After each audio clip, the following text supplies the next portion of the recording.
Hi, welcome back to the Bearded Architect Designs channel. I'm Alex. I've got some exciting news today. I've just been accepted as a vendor at the Northwest Crossing Farmers Market here in Bend, Oregon. I'm so excited, but I do need to prepare myself to vend, and it needs to be done by early June, and we got less than 2 months to do that. So today I'm building myself a cash box slash cooler storage little unit. It's really small and it'll be a quick build. I believe it'll be really quick and very similar to the garden bed build.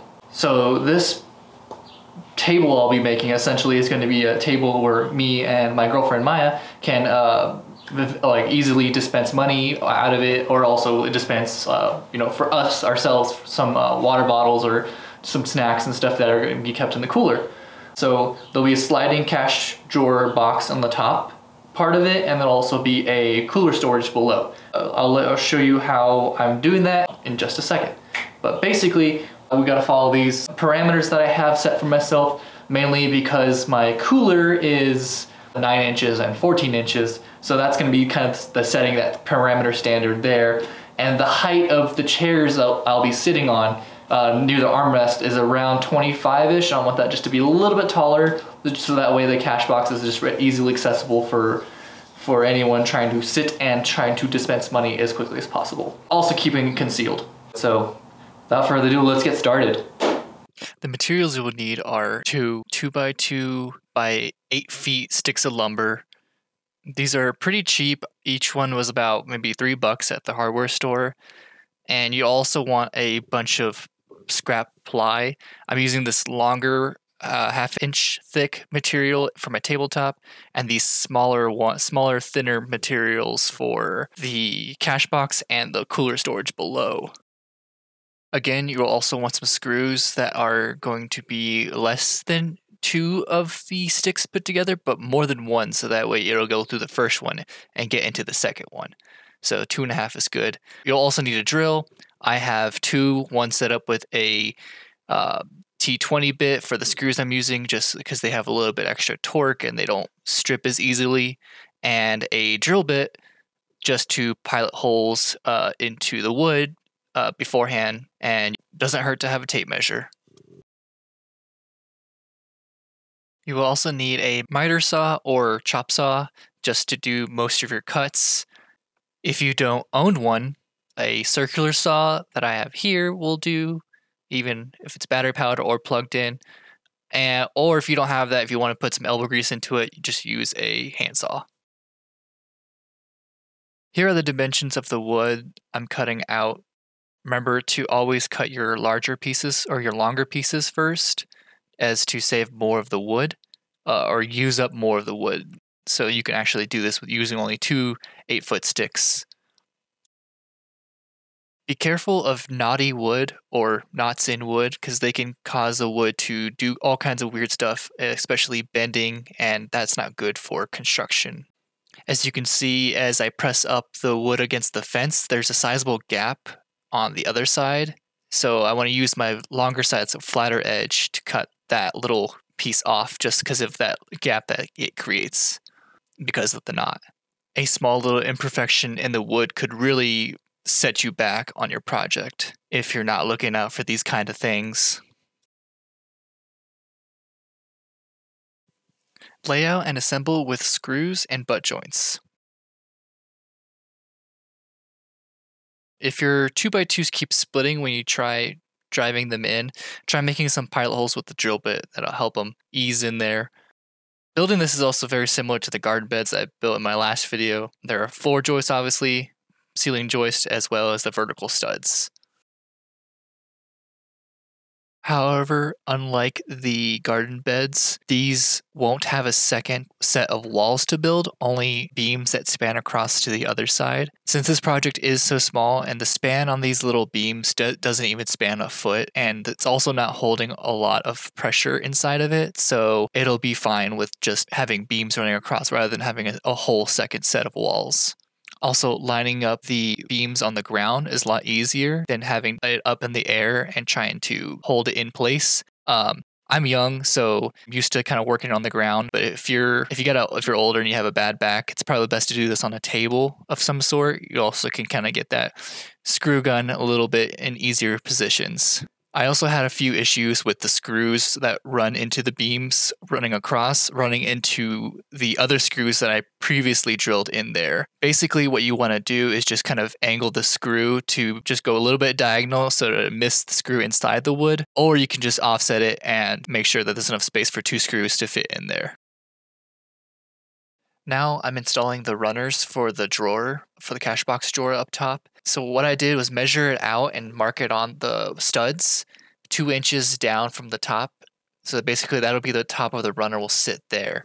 And my method for easy installation on these runners is basically drive the screw into the runner itself and just have the screw peek out on the other side and just kind of mark it with the screw and then kind of use the drill to pilot hole that into the stud. And that way it'll be an easy install once you have the pilot hole already made. For the tabletop, my piece of ply was already kind of thin enough to be cut on the chop saw. You can do this with a table saw if you have one and get cleaner cuts, but chop saw will do. If your chop saw's bite is not big enough, you can just flip it on the other side and chop. And now you have 2 identical pieces to line up together as your tabletop.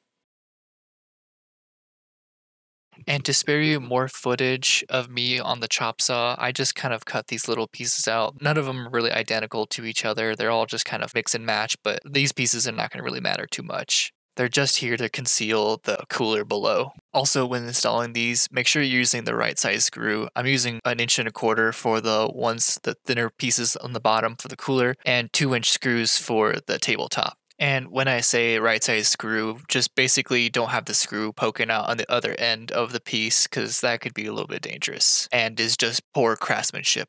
To install these little cooler coverings, I basically just put in 2 screws towards the top on the studs and 1 in the base plate, and that sufficed for mounting that down on each piece. And then I install the pieces that will hold the tabletop in from the bottom, being super careful not to poke through the other side. It helps to have the perfect size screw for this.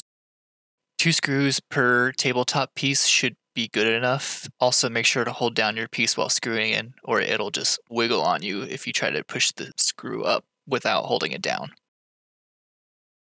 I then took a sander to it just to get those 2 pieces to be kind of smooth and flush with each other. And then I decided to go a little above and beyond just because the sanding wasn't doing a lot. And I decided to route the edges of this table just to get rid of that sharp edge. Using a router is totally optional. You can get the exact same thing done with some sandpaper and a little bit of elbow grease. Kept it simple and just used a round over bit to get a smooth edge. At this point of the project, I was kind of burnt out for the day, so I'm just going to show you how I put this cash box in here, and in the next day, I will show you how to build the cash box right now. Okay, so obviously the cash box will hold cash, so we'll use a dollar bill as one of our parameters. The drawer hole is also 2 inches, so our box will have to be 6.5 because of the length of the dollar bill, by 11, which is the size of the hole, and 2 inches tall, which is the height of the hole for our cash box. Our box will also have separation walls inside to organize 4 different bills. For this part of the project, I would only attempt this with a table saw, or maybe a router with a fence and a small bit, but like I said, you can skip this whole part and get a metal cash box. But if you're crafty like me, then a wooden cash box is very necessary.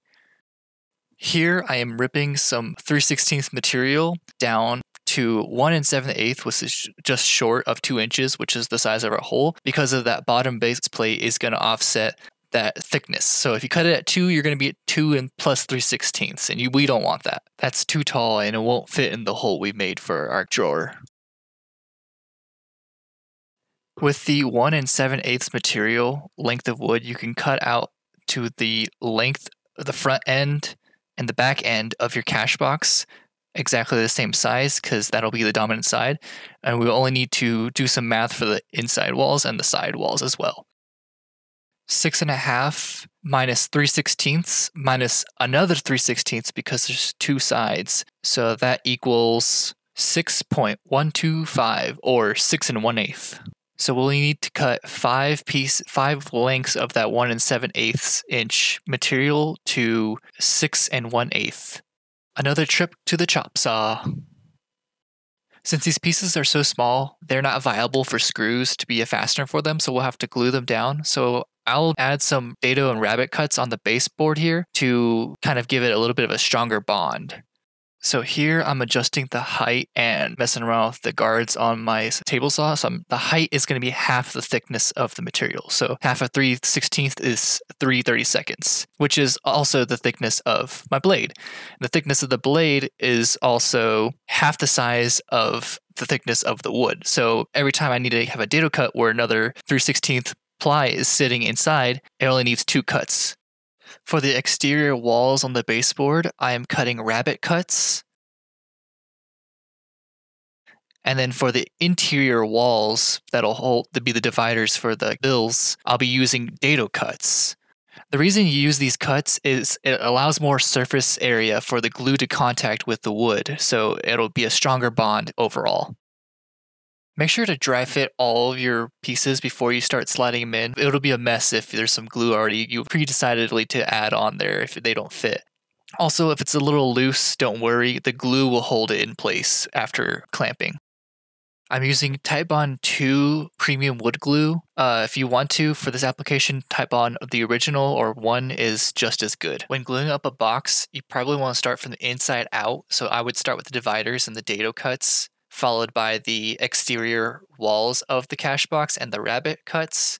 Also, there is a balancing act of too much glue versus not enough glue. Not enough and the whole box just falls apart. Too much and glue gets everywhere and it's a big old mess. Best advice is just to play around with it, figure out how much glue I would add to each project, but it's different for every project. And then finally, add some clamps. You want to give it a good squeeze, but not a constricting squeeze that'll burst the box with too much pressure. You want to give it enough of a squeeze where the glue can squeeze into the fibers of the wood and hold it in place.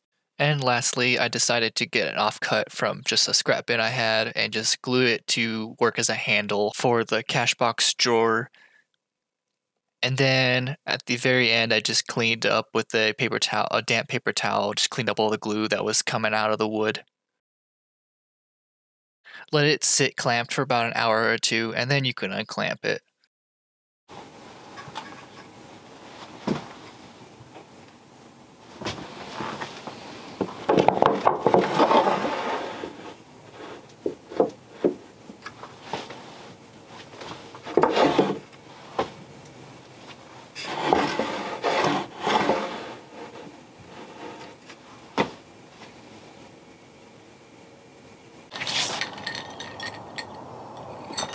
Oh, so that's pretty much it. Yeah. So got a little cooler container down here bottom. Got a little pull drawer. So I'll eventually make a cash box. But if you wanted to, you could also buy a cash box, a metal container that'll hold your money already, and just build it to fit. A couple of pieces here were just kind of scrapped, and I did do that what's called routed edge here, just kind of round over, just kind of get that edge nice and smooth. Just because there's 2 pieces here instead of 1, but it does look like just 1 piece is there. But yeah, it's a super quick project. You can use scraps if you want to, but if you wanted to make it more of a uniform kind of deal, you probably just buy 1 sheet of 2 foot by 4 foot. It fits in any car really, and that'll probably be enough to suffice for this, the walls for the cooler, and maybe even the cash box itself. But yeah, overall this project cost me almost nothing, and it's super cool, and it'll help, I feel, with like snacks and cash at farmers markets and at any vendor booth that you'll be setting up at. So yeah, so that's the build, and it's pretty quick. I built it in a day. Yeah. Well, I'm Alex from Bearded Architect Designs, and I'll see you on the next build.